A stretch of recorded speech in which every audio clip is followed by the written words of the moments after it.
সকাল সকাল ম্যাগি বানাতে চলে এসেছি, আজকে সানডে বলে কথা। এদিকে বাদাম ভাজছি, এদিকে ম্যাগি সেদ্ধ করা হয়ে গেছে, ব্লগ স্টার্ট করার সময় পাইনি। এদিকে চিকেন এনেছি সকাল সকাল।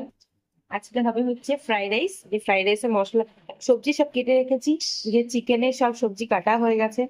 তো ওদের সঙ্গে যে ব্লগ স্টার্ট করবো না, সেটাই শুরু করা হয়নি আজকে।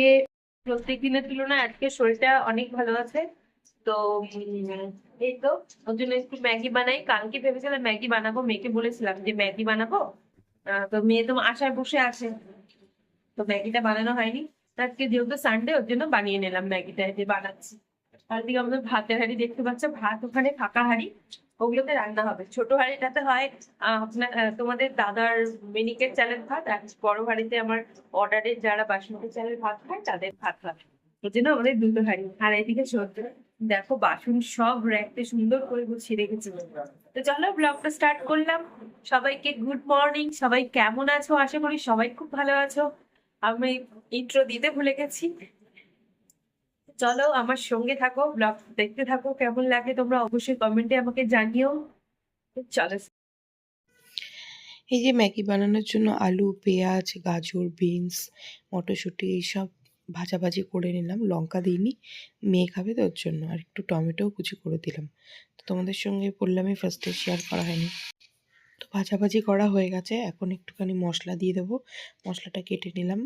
বেশি মশলা দেবো না, বেশি মশলাকে ম্যাগির মশলা দিলে না একটু নুন কটাও হয়ে যায়, আর না গ্যাসও হয়ে যায়। ওই জন্য মশলাটা 4 প্যাকেট এখানে ম্যাগি আছে, ওই জন্য 2 প্যাকেট দেবো, 2 প্যাকেট রেখে দেবো। তো ম্যাগিটা সেদ্ধ করে আগেই রেখে দিয়েছিলাম, সেটা এখন মিক্সড করে নিচ্ছি। টমেটোটা তো দেখলেই দিলাম, যে টমেটোটা আগে দিই না, কারণ মানে গলে গেলে না কেমন যেন কাদা কাদা হয়ে যায়, মশলা মানে গ্রেভি গ্রেভি হয়ে যায়। তো টমেটোটা যেন একটুখানি গোটা গোটা থাকে, ওর জন্য লাস্টে দিয়েছি। একটুখানি ভাজা ভাজা হয়ে গেল, আর সাথে সাথে ম্যাগিটা দিয়ে দিলাম। আর ম্যাগি মশলা একটা আলু ভাজার সঙ্গে দিয়েছিলাম যখন টমেটো দিয়েছিলাম, আর এখন একটা দেবো, আর বাদামটাও দিয়ে দিলাম। তো দেখো এখন মনে হচ্ছে একটুখানি আঠা আঠা, কিন্তু একটু পরে ঝরঝরা হয়ে যাবে ম্যাগিটা। আর এরকম ম্যাগি খেতেই ভালো লাগে। এখন শীতের সবজি তো, শীতের সবজিতে ম্যাগি খেতে বেশ ভালোই লাগে। সব রকম সবজি, এটা আমাদের একটু ফুলকপি দিলে ভালো লাগতো আর একটু।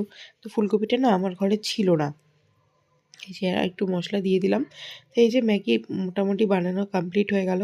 তো মা বলছে পাশ থেকে যে ম্যাগিটা আমাকে দিয়ে দে যদি হয়ে থাকে। আমি বললাম হ্যাঁ হ্যাঁ হয়ে গেছে। তো একটু মিক্সড করে নিই, নাহলে মানে জায়গায় জায়গায় মশলাগুলো দলা হয়ে থাকবে। তো এর জন্য মিক্সড করে নিয়ে মাকে আগে দিয়ে দেবো, কারণ মা আবার পুজো দিতে যাবে। এই যে মার জন্য আগে বেড়ে নিচ্ছি। মা আবার যতটা দেবো তার থেকে আবার কমিয়েও রাখবে, কারণ উনি আবার এতটা খেতে পারবে না।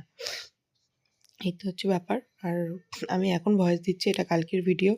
তো আমি এখন ঘুমের বিছনাতে আছি, তো ওর জন্য গলাটা আমার ভারী ভারী মনে হচ্ছে তোমাদের। তো যাই হোক, মানিয়ে গুছিয়ে দেখো ভিডিওটা। এটা আমার মেয়ের ম্যাগি মানে রেডি করলাম, মেয়ের জন্য প্লেট করলাম। এই দেখো মা বললো না, বললাম যে মা একটু কমিয়ে রাখবে, এই যে কমিয়ে রাখলো। তো যাই হোক, মেয়েকেও দিয়ে দিলাম, এখন আমি একটু নিয়ে নিচ্ছি। তো এই যে, আর তোমাদের দাদাভাই খাবে না ম্যাগি, ও ম্যাগি খেলে ওর প্রবলেম হয়। তো ও বললো যে আমি এখন আর কিছু খাবো না, আমি একবারে দুপুরে ভাত খাবো। কারণ কালকে আগের দিন রাত্রেবেলা একটু অনেক রাতে খেয়েছিল, তো একটু গ্যাস গ্যাস হয়েছে বললো। আমি বললাম, ঠিক আছে। আর এইটুকু তুলে রাখলাম। আমার মেয়ের আবার আজকে রবিবার, তো নাচ থেকে এসে ওর আবার একটুখানি কিছু খেতে ইচ্ছা করে, তো এটা খেয়ে নেবে, হয়ে গেল। তো সবাইকে তো দিয়ে দিলাম, এখন আমিও একটুখানি খেয়ে নিই।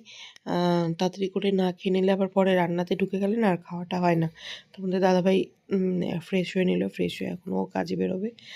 তো ওকে বললাম কিছু একটু খেয়ে যাও, তো ও বললো না আমি এখন আর কিছু খাবো না, আমি একবারে দুপুরে খাবো। তাই আমি পটপট করে খেয়ে নিলাম, খেয়ে দিয়ে এখন রান্না করে ঢুকবো। রান্না জানো তো বসিয়ে ফেলেছি, আর আমি না ক্যামেরা অন করতে ভুলে গেছি।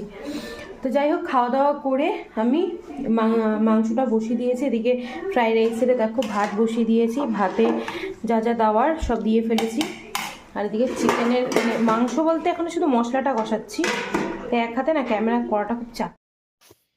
তো চিকেনে আদা, রসুন, পেঁয়াজ, টমেটো এই দিয়ে কষালাম।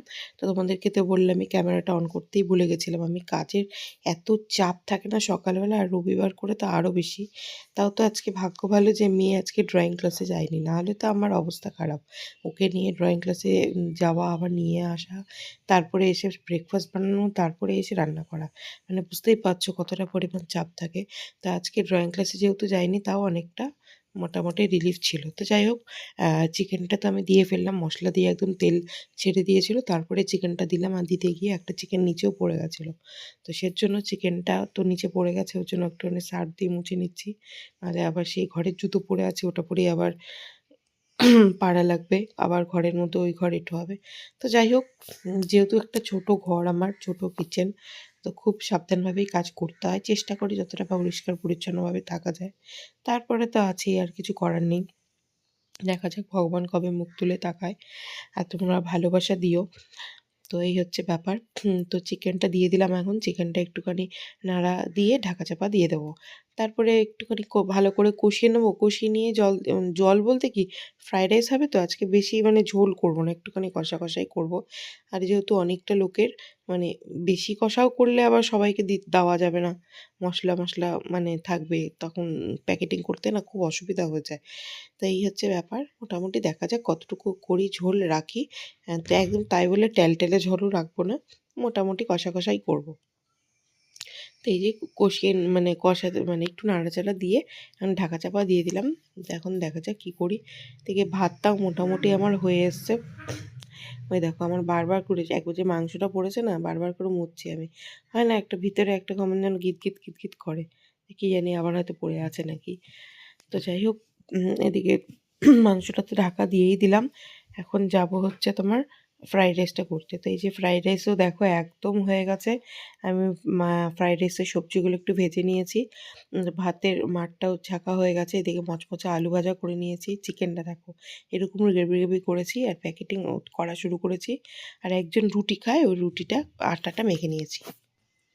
চিকেনটা দেখতে কেমন হয়েছে তোমরা কিন্তু অবশ্যই জানিও আমাকে। আর ভিডিওটা এত অবধি রাখছি, আর কিছু দেখালাম না, তোমাদের সঙ্গে এতটাই শেয়ার করলাম। কেমন লাগলো ভিডিওটা তোমরা কিন্তু অবশ্যই কমেন্টের মাধ্যমে আমাকে জানিও। আর ভালো লাগলে কিন্তু লাইক কমেন্ট শেয়ার অবশ্যই করো, আর সাবস্ক্রাইব করতে কিন্তু একদম ভুলো না। আজকের মতো টাটা, সবাই খুব ভালো থেকো, সুস্থ থেকো।